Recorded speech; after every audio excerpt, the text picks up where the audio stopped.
Well, good morning. Thanks for tuning in. So, this is Sunday, and those of you who know me well know that I'm basically a very religious person, and so Sunday is sacrosanct for me. In fact, I was an altar boy for a while. That's right. That's where I learned Latin, and that's how I became a lawyer. So, and you'll notice most lawyers are quite holy. So, I have mentioned in the past that I think that there's a case to be made for the fact that what we think of as life and existence in reality doesn't exist at all, that it's just a mirage, and that these are just basically images put in our head by God. And part of that is, a lot of it has to do with the interchangeability of mass and energy. We think of mass as being real things like a table, and energy as being, being hit with a nuclear bomb, and which hurts, I can tell you. So, but energy, you can't pick it up, you can't hold it, like that song I like, how do you solve a problem like Maria? How do you hold a moonbeam in your hands? Well, you can't hold a moonbeam in your hands, and yet a moonbeam is light. So you say, well, light's just a type of energy, even though it's not hot. It can be, or it's a laser interacting with certain, but that's a different issue. But, you shine a flashlight, it doesn't hurt your hand. But you can't pick up the light from the flashlight. You can pick up the flashlight, but not the light itself. You can't slow it down because it travels at a constant speed unless you're putting it, that's in a vacuum. If it's going through a medium, like raindrops, or it'll break into a rainbow. But, but in a vacuum, it's got a set speed, and it incidentally is the fastest speed at which anything that we know of in our world of mass can travel, because at the speed of light, mass is infinite, and if something is infinite, it means you can't make it go any faster, by definition. So we've got this issue of light having no mass, and yet light curves around the sun, as we've discussed before, which means it has a force of gravity.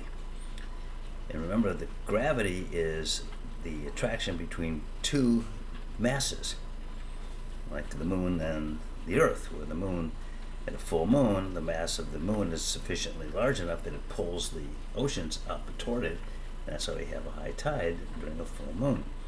I know you knew that already, but there are some people who maybe have forgotten that. So, light then is subjected to the force of gravity because it curves around the sun, as we've discussed before. So if you have a planet behind the sun and a total eclipse of the sun, you will see that planet, which is behind the sun, as though it's over to the side of the sun, because the light emitted from that planet or star, whatever it is, goes up to where the sun is and then curves around it because it's pulled into an arc by the force of gravity. So does light have mass? Well, it doesn't seem to have it in the traditional sense, but it has to have mass or it wouldn't curve. So basically, this whole interchangeability of mass and energy, and the role that light plays in all of this, makes you wonder whether there's any reality at all, or whether everything is just what we perceive it to be. So we perceive ordered states of energy with no mass to actually become mass. So how can something that has no mass become something with mass just by the way in which it's ordered and structured? I don't know. And I'm wondering if it even happens at all. And here's the proof. No, it's not really proof, but I thought it was interesting. Because, I'm pretty close to God, having been an altar boy and everything. And one thing I know about God is he's all-knowing, he's omniscient, but he's not all-competent. He's not omnicompetent. And that's particularly true when he tries to play jokes, because he thinks he's funny as hell, and he's not. So he pulled one on me, and I caught him. And you'll be interested in hearing about this, because God forgot that that I'm also a mathematician. I have a minor in calculus. I don't know if that makes me a mathematician or not, but I've got a degree. Hello, that's something. So what if I forgot everything? I forgot my dog's name, Francois Pierre. I didn't forget it. But sometimes I forget, that he needs to eat 24 hours a day. Wholly different subject altogether. I don't know why you even bring that up. I do not mistreat my dog just because I don't feed him 24 hours a day. I don't care what he puts online. He's a liar. Not God. My dog's a liar. So God thinks he's cute. So here's he tries to pull this one on me, and I caught him. I caught him red-handed. You're not that smart, God. So I went off to treated myself for one of my birthdays. I forget which one. There've been so many now, I can't keep track. For that birthday, I took a trip into the deepest, darkest part of the Amazon jungle, the Ecuadorian Amazon jungle. So I'm down there, and I stayed at this, what do you call it? It wasn't exactly a resort, but it was it was like a series of huts, and then a little dining area. So I stayed there. There was only one other guest, and to get there, we had to take we had to fly to this. I think it was Santa Rosa. I'm not sure. It's been a while.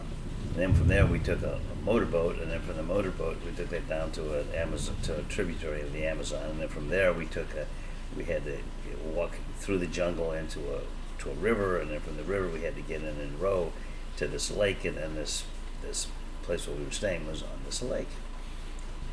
Well, not too surprisingly, they didn't have a lot of guests. There were two of us, and I was one of the two of us, obviously. The other one was a insect specialist who taught at Cambridge, and it was very hard to understand him because he had that English accent, and although it was a refined English accent, so I guess part of it's my fault that I couldn't understand him that well, but he was an interesting fellow, a lepidopterist, that's what it was. So what he really wanted to see, and the whole reason for his trip, was he wanted to see a poisonous frog. Whatever turns you on. So we had a guide, and he took us for these little excursions in the jungle, and it was real jungle too. I mean, it wasn't this pansy stuff that people call jungles around. This was real jungle. It was Amazonian jungle, and I was in the Amazon with this botanist or whatever the hell it was, lepidopterist. So we finally found the poisonous frog, and he was thrilled. He wanted to hold it. What a moron. You don't hold a poisonous frog. That's how people die. The poisonous frog had fangs this long. He didn't really, but it was his skin that was poisonous. So if you held him without gloves, and who wears gloves in the Amazon? Well, our guy did. He knew better. So he was just thrilled to pieces. So we got along. I was there for about a week, and at the end of the week, he goes his way, and I go back to Orange County, where I was practicing law, California. Forget all about this guy. Never gave him another second thought. So about a year later, I'm sitting in my office, and this young lawyer who works in our firm came in, and he said, I just met a friend of yours. And I said, really? That's surprising. I didn't think I had any. I said, who's this person masquerading as my friend? He was quite upset. He says, his name is Dr. So-and-so from Cambridge. He's a lepidopterist. And I said, really? And then it came back to me. Yeah, I remember that guy. I said, yeah, how did you meet him? He says, well, I was on an excursion in South America, and I went to Brazil, and to Argentina, and they had this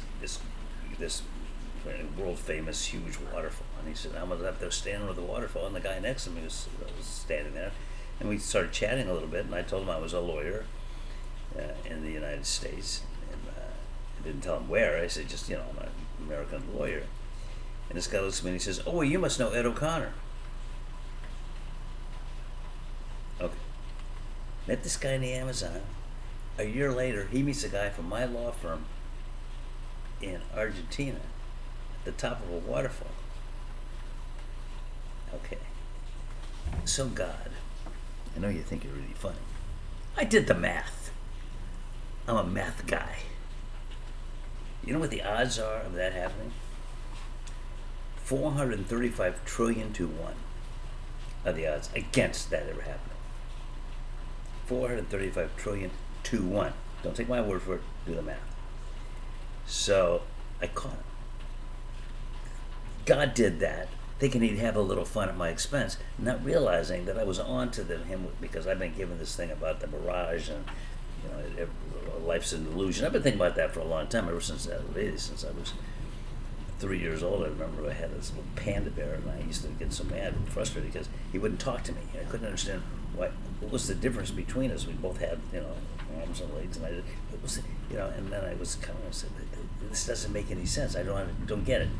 And I used to yell at him. So it was a little crazy even then. So never did get the answer, but eventually, it's, as you grow older, you stop asking yourself these questions. Is one of the reasons that children make the best scientists. Maybe not really, but you look at the questions that Einstein was asking when he was that age, but he kept on asking those questions until he actually made a name for himself. I, on the other hand, got sidetracked by baseball and other such things. And girls, yeah. And doggies, that's right, Francois. So, anyway, I don't believe in coincidences anyway. In fact, I think that's the third law of thermodynamics, is there's no such thing as a coincidence. And incidentally, I'm reading a good science fiction book called Hail Mary. If you get a chance, it's like a Hail Mary pass. If you get a chance to read it, if you're tired of watching my video casts or whatever they're called, I recommend that to you. You might enjoy it. And it gets into some of these things. It gets into relativistic physics. It gets into time dilation, which are all things that I think are fascinating. And you do too, or you wouldn't be watching this. So, that's it. I'm done with this sermon for today. Sunday or no Sunday, I have to go back to church. I mean, I was in church for 6 hours this morning, and I took a break here to just do this little podcast, and now I'm going back for another 4 hours. So I'll pray for you. You need it.